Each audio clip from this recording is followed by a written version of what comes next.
وہ اللہ کا رسول جو ساری امت کے لیے روتا روتا روتا دنیا سے اٹھ گیا اور ایسا رویا کہ کوئی نبی نہ رویا، ایسا تڑپا کہ کوئی نبی نہ تڑپا، کہ اللہ کو ہزاروں دفعہ تسلیاں دینے کے لیے جبریل بھیجنا پڑا، قرآن بھیجنا پڑا کہ آپ اتنا غم کیوں کرتے ہیں، آپ اتنا کیوں روتے ہیں۔ ایک دفعہ میں نے وہ آیات جمع کی تھی جن میں اللہ تعالیٰ نے اپنے نبی کو تسلی دی ہے، وہ اتنی بن گئی کہ ان کو لکھنا مشکل ہو گیا میرے لیے۔ وہ 100 سے زیادہ آیات بنتی ہیں جس میں اللہ تعالیٰ تسلی دے رہا ہے، لعلک باخع نفسک الا یکونوا مؤمنین، لعلک باخع نفسک علی آثارہم ان لم یؤمنوا بهذا الحدیث اسفا فلا تذهب نفسک علیہم حسرات ما انت علیہم بوکیل لست علیہم بمسیطر ما انت علیہم بجبار من کفر فلا يحزنک کفرہ من کفر فلا يحزنک کفرہ ولقد نعلم انک یضیق صدرک بما یقولون۔ اس قسم کی آیات جن میں اللہ کہہ رہا ہے میرے حبیب اتنا غم نہ کر، اتنا غم نہ کر، اس قدر غمگین اپنی امت کے لیے۔ اس کے باوجود آپ کا گلہ قرآن میں سن لو، جب ایسے نافرمان جو کبیرہ گناہ کرتے کرتے مر گئے، اس بددیانتی میں، شرابوں کے پینے میں، نماز کے چھوڑنے میں، کبیرہ گناہوں میں غرق ہو کے مر گئے، تو یہی اللہ کا رسول جو ہمارے لیے رویا بھی اور تڑپا بھی، یہ نا فلا تذهب نفسک علیہم حسرات، یہ آیت اس مضمون میں ایسی زبردست آیت ہے کہ اس کو اردو زبان میں منتقل نہیں کیا جا سکتا، کہ جو اللہ تعالیٰ نے آپ کے اندر کے سینے کا غم، حسرات اور فلا تذهب نفسک علیہم حسرات، ان الفاظ میں جو اللہ نے اپنے محبوب کے سینے کا غم بیان کیا ہے، اللہ کی قسم کوئی زبان اس کا ترجمہ نہیں کر۔ قیامت کے دن جب دیکھے گا ہماری نافرمانیاں تو کہے گا یا رب ان قوم اتخذوا هذا القرآن مہجورا، اے میرے مولا یہی ہے میری وہ امت جس نے میرے قرآن کو چھوڑ دیا، میرے قرآن نے پکارا مسجد میں آؤ، انہوں نے مسجدوں کی راہیں چھوڑ دیں۔ مجھے بتاؤ یہ اتنا مجمع کہاں سے آ گیا ہے؟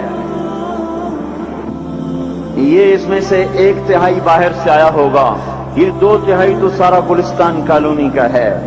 ان کے قدم باقی 5 نمازوں میں کیوں نہیں اٹھتے؟ یہ کہاں چلے جاتے ہیں؟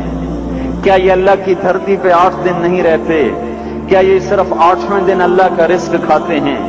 کیا یہ صرف 8ویں دن اللہ کا پانی پیتے ہیں؟ کیا یہ صرف 8ویں دن اللہ کی ہوا کے تنو تن اپنے پھیپھڑوں میں لے جاتے ہیں؟ کیا یہ صرف 8ویں دن اللہ کے دیوے نور سے دیکھتے ہیں؟ کیا یہ صرف 8ویں دن اپنے کانوں سے سنتے ہیں؟ کیا یہ صرف 8ویں دن اپنے جسم کی نعمتوں سے فائدہ اٹھاتے ہیں؟ کیا یہ صرف 8ویں دن سورج کی روشنی سے نفع اٹھاتے ہیں؟ کیا یہ صرف 8ویں دن تاروں کی جھلملاہٹ سے نفع اٹھاتے ہیں؟ کیا یہ صرف 8ویں دن اپنے بیوی بچوں کے ساتھ بیٹھتے ہیں؟ اس پتھر دل کو کیا ہوا؟ کیوں نہیں اس کے دروازے پہ دستک پہنچتی؟ یہ کیوں ویران ہو گئے؟ ایسے تو پتھر بھی سخت نہیں۔ عطا اللہ شاہ بخاری کہا کرتے تھے اے ہندوستان والو، تمہیں اتنا قرآن سنایا کہ میں سر کو سناتا تو صبا بن جاتی، میں پتھروں کو سناتا تو موم ہو جاتے، میں دریاؤں کو سناتا تو طوفان تھم جاتے، اور میں موجوں کو سناتا تو ان کی طغیانی رک جاتی۔ پتہ نہیں تم کس مخلوق، کس چیز سے بنے ہو، کس خمیر سے بنے ہو، تمہارے سینوں میں دل نہیں ہے، پتھر ہیں، اور پتھر سے بھی زیادہ کوئی سخت ہے، اشد قسوة من الحجارہ، پتھر بھی اللہ کی حیبت سے لرزتا ہے اور کانپتا ہے، پر تم کون سے انسان ہو، کیسے سینوں میں دل لیے پھرتے ہو کہ 5 دفعہ اتنا بڑا بادشاہ تمہیں پکارے حی علی الصلاۃ حی علی الصلاۃ، ایک تھانے دار پکارے گلستان کالونی کا کہ تمہارا سمن ہے آ جاؤ، تو سر پہ پاؤں رکھ کے بھاگے، ڈی سی پکارے تو کام چھوڑ کے بھاگے، اور تمہارا زمین آسمان کا بادشاہ تمہیں دن میں 5 دفعہ پکارے اور کانوں پہ جوں نہ رینگے، اور 8ویں دن مسجد کو آ رہے ہوں۔ کیا 8ویں دن کھانا کھایا ہے؟ کیا آج ہی پانی پیا ہے؟ کیا آج ہی چائے پی ہے؟ یہ ایسی جفا اپنے آپ سے کرتے، شیطان سے کرتے، ملک و مال سے کرتے، اپنی دکانوں سے کرتے، یہ بے وفائی اللہ سے کیوں کی ہوئی ہے؟